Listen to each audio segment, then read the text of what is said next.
All right, everybody. Not doing my normal intro for this one because this is part two of the coin show finds, the shop tour. It was real quick. It was a quick visit and everything. Got a few things there too, but we'll get into that one in a little bit. But I wanted to continue on with where we left off on part one with some interviews and some other finds that I got while at the coin show. So here we go. So before I ended up leaving the coin show, I ran into Drew with Acousha Collectibles. And he's a really good guy too. He's got his own YouTube channel, which I'll leave a link to his YouTube channel down below in the description, as well as his website. He does a lot of coin buying and selling, and he's got some wonderful coins on his website. I'm sure he picked up some this weekend at the show that he's also going to be listing on there as well. He is like a fanatic for the toned Morgans. So if you go onto his website, you'll probably find a couple of those. So he also happened to have gotten a beautiful 3-cent silver piece that I swear I was literally holding in my hand 10 minutes before he ended up buying it. I swear he probably did come right behind me, and I was really debating on buying it, and he ended up swooping it up, and now I'm out. But no, that was a beautiful coin, and I do wish I would have bought it instead. So yeah, I ran into Drew and asked him if he would uh, be willing to do an interview with me as well. So I asked him a lot of the same questions as what I asked Blake, just to see what you know, the trends of the answers are and everything. And here's what he had to say. All right, here we are with Drew from Acousha Collectibles. Yes, sir. And he's another YouTube channel guy, and I love following him, and we talk a little bit online and everything. But how long have you guys been doing the coin thing? So we started in 2019. I bought my grandmother's collection. Basically, she picked them up out of drawers when she was a kid. But as time evolved, I bought that collection, and then I started buying and selling coins as soon as the pandemic started. And my first ever coin show was actually in Conroe last year. So we've been doing it for about a year and a half now. So it's been pretty good. All right. And you got your own website and everything, an online store? Oh yeah, we create our own videos that basically promotes our website, but also gives people value. So yeah, our website's been pretty good. We offer a lot of variety of stuff. Just a central place for everyone to congregate and buy things, and then we also have a really nice community on Instagram and YouTube. And what's the website? It's AcoushaCollectibles.com. You can go over there, but spend your money with your boy that's behind the camera because he's got a lot of nice stuff too. So, some questions I've got from viewers and on some Facebook groups and everything that they want answered Yes, sir. is how do you, Drew, determine if a coin is worth grading or not? So there's a few variables that I take into account. One, is it a problem coin? So if it's cleaned, has a rim ding, any damage of any sorts is a key component in determining if a coin's needing to be graded. Also, it's depending on the rarity of the coin. So if it's a 1909 SVDB, most of the time you're gonna want that graded. If it's a rare double die that's sought after, you're gonna want to get that graded. Basically, like I said, it depends on the rarity, how valuable it can be, but also is it in good condition enough to deem that valuable and worth it to send in. So it's two different components there, but that's where I rest on with sending coins in. All right. So you mentioned cleaned coins being a problem coin. Right. What are some of the signs that a coin's been cleaned? So there's a few things that you can pick up on.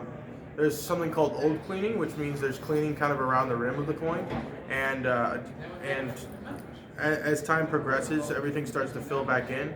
But you can kind of see cleaning around the stars. There's also pretty harsh cleaning on coins, and there's also chemical cleaning, which strips a coin. So a few things that you can actually look out for, but both of us will start making videos about cleaning coins because it's important for people to understand so they don't get themselves too far in the hobby and spend too much money on clean coins that they thought were 100% original. Absolutely. And I actually do have a plan to do a video on the clean coins. Nice. I've got a couple of great examples of them, and the main reason why I bought those is because they just show so well on video against, a natural coin. So you've only been really doing this for a couple of years. Right. So what would be your advice to other newer coin collectors and everything for what resources they could use to determine a coin's value, such as, say they go into Royal Coin and Jewelry and they see a coin in a flip that says it's $235. What kind of resources can they use to verify that it's worth that? So there's three indicators, well actually four indicators that I use for purchasing and selling coins. I use Graysheet, which is kind of a wholesale bid that comes out every month. You can pay $35, I believe, a month to get the magazine and online membership, and that allows you to figure out what people have paid or are paying for coins, kind of in the dealer space. We have CoinFacts, which is another app you can download on your phone. PCGS puts that out. It basically offers auction archives for eBay, for also different types like David Lawrence and other small type of auction houses. Then I use eBay as well. It's always good to double check that because there's things that are listed and there's things that are sold. So there's two different things you have to look for on eBay. And then the fourth thing, which I would focus on the most, is do you have a buyer for it? If you have a buyer for it, sometimes it's easier to pick up that coin. But if you don't, it's always good to start on something that you enjoy collecting. So say if you like Morgans, I would start trying to buy and sell Morgans for a great deal, just because you enjoy it. And at the end of the day, if you can't sell it or have trouble selling it or finding a buyer for it, you can keep it or you can break even on it. So it offers many different things, but those four things are my main indicators for selling and buying coins. All right. So one more question is, I think a really good one for you. Why is there so much attraction to toned coins? What kind of toning is good to keep an eye out for? And is there a certain toning that actually devalues the coin? So a few questions there, but the first thing that I would want to answer is basically you're asking which kind of toning is more valuable. Is that what you're kind of asking with that question? Something to look out for, to keep an eye out for, to consider buying. So most people that enjoy kind of the tone coins, they like coins that are original but also have that unique color to it. And most of the time it's going to be revolving around a rainbow, or it's going to be revolved around kind of deep greens that you would see on a coin. A great resource for this is monstertonemorgans.com. It tells people how coins are toned, what coins are more desirable when toned, and what price ranges you can expect for toned coins.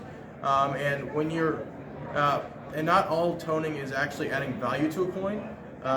There's coins that tone kind of terminal. There's coins that kind of tone that they kind of look dusty, or people will call them more original. That type of toning normally takes away sometimes from the value, just because it doesn't have that eye appeal that monster toned coins might have. So there's the blast white, there's the ugly toned, and there's the beautifully toned. So three different categories all kind of combined into one with the coin community. All right. So, Drew, again, Yes, thank sir. you very much for hooking us up with this interview. You guys need to check him out on YouTube and also his website. Check out the coins he's got for sale. I'm sure he's going to have some from here that he's going to be selling as well. I'm going to leave a link to his YouTube channel and his website down below in the description. Hey, thanks for the interview. I appreciate it, brother. So, you see, there is a lot of similarities between dealers and even collectors too. A lot of same or answers to cleaning coins, the same type of answers about the toned coins, just all kinds of things that are so very similar amongst everyone else. So the new collectors, if they, have questions about, what's going on or what the do's and don'ts are, talk to your local coin shop. Talk to the people behind the desk there. They will most likely have the same opinions and or professional advice as what you hear on the interviews here. So then I was getting ready to leave because I had a lot going on. Still, I had to get to the coin shop to check them out and see what I could find out there and show you guys what it looked like. But as I'm walking out, I stopped off at a table that I was looking at a few coins before, and I just happened to pick up a couple of beautiful seated Liberty dimes. Let me zoom in on these two here. I mean, it's not very often I see these Liberty seated dimes in this kind of a condition. So it's an 1891. This one was a Philly. And on the reverse, it's got like almost like a purplish toning and I don't know, maybe a goldish color. Sorry, I'm trying to look at it at the same time and not paying attention to where it's at on the camera. But it's really nice looking. I mean, just all the detail in that wreath. I hate this light. Really need to work on my lighting. Sorry, everybody. But there we go. I mean, you can see every kernel of corn on that ear. You can see all the seeds on the wheat stalks. That bow is really nice. So there you go. There's my 1891 seated Liberty dime. And then an 1857 O. And this one just shines real nice. I really like this one a lot. I might have a hard time letting this one go. I am going to be selling this one though. It'll hurt, but I'm going to. I've got some aspirations, and this is just one step closer. So there you go. This is a beautiful, beautiful dime. And you notice the difference in the reverses there.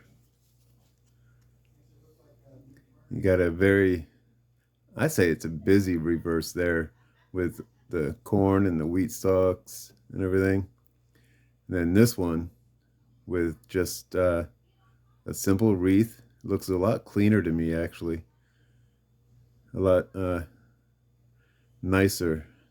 But some beautiful, beautiful dimes there. So I saw those and I just had to pick those up on my way out.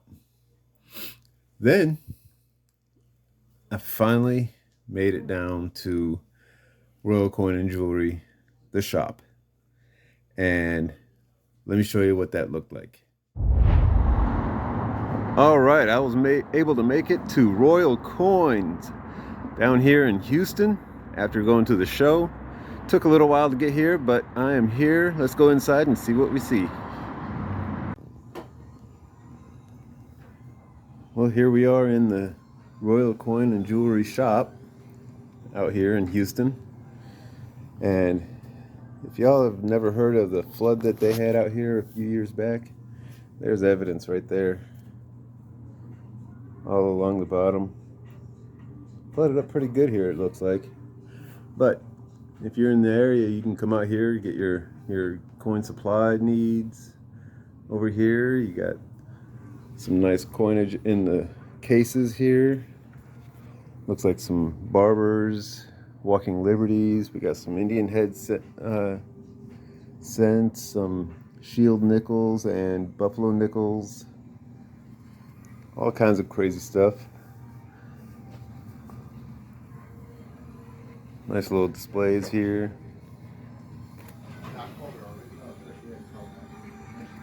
Whole bunch more coins here.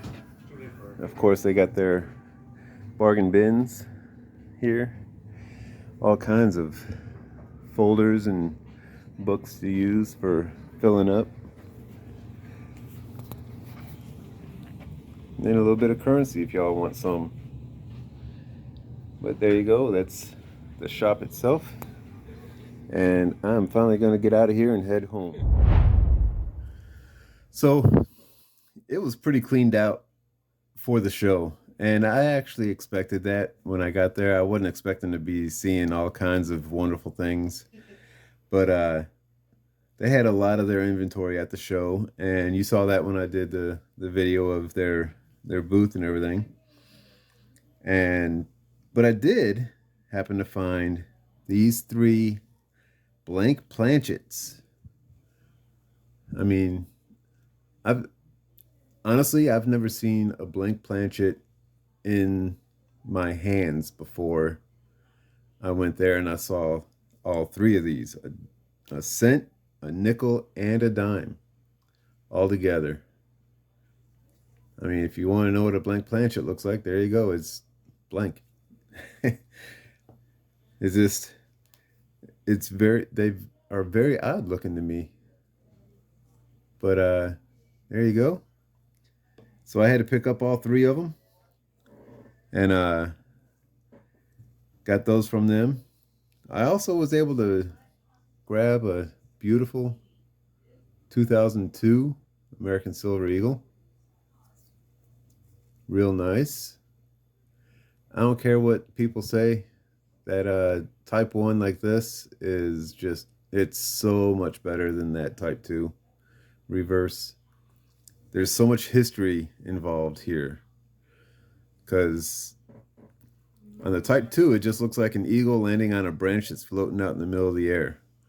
On this one, we got our motto, E Pluribus Unum. We got the 13 stars representing the 13 original colonies. And then you got the arrows and the olive branch in there, like a lot of our coins have on the reverses. So, I mean, there's a lot of history in this. That's why I like the old style. So I got that also. And then there you go. That's everything that I did over the weekend until I got home and I had a mail call. Well, I had mail. I didn't do a mail call on it because it just slipped my mind. I opened it up real fast and I was like, oh, hey, what do you know?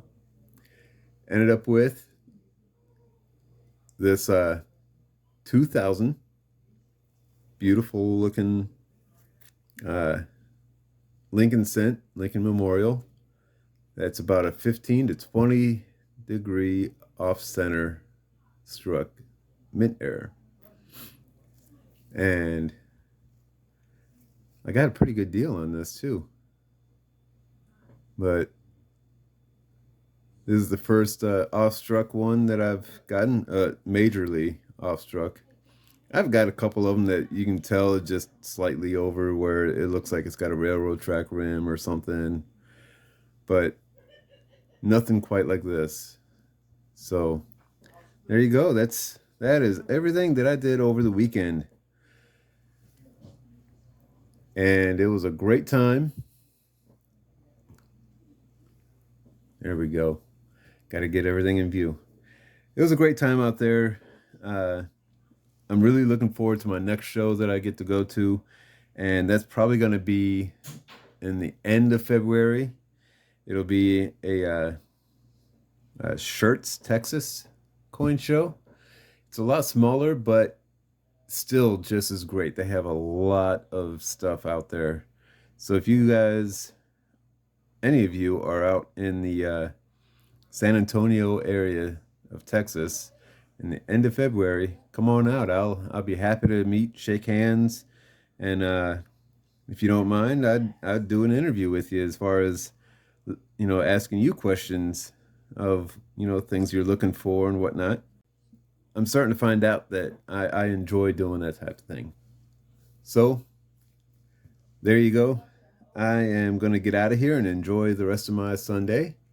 This is Silver Scrounger saying thanks for watching and keep on stacking. Well, that has been a long day. It's not over. I'm still driving back home. It's 8:30 at night. I got another hour to go still. But it was a great show. Got a lot of good pickups and can't wait to get home to be able to showcase a few of them and see what y'all think. I want to thank everyone for watching my video. It is greatly appreciated. If you enjoyed it, found it informative or entertaining, please hit that thumbs up button by liking the video. Also comment on what you think about anything discussed. I'm always interested to hear other people's thoughts. Until next time, this is Silver Scrounger saying thanks for watching and keep on stacking.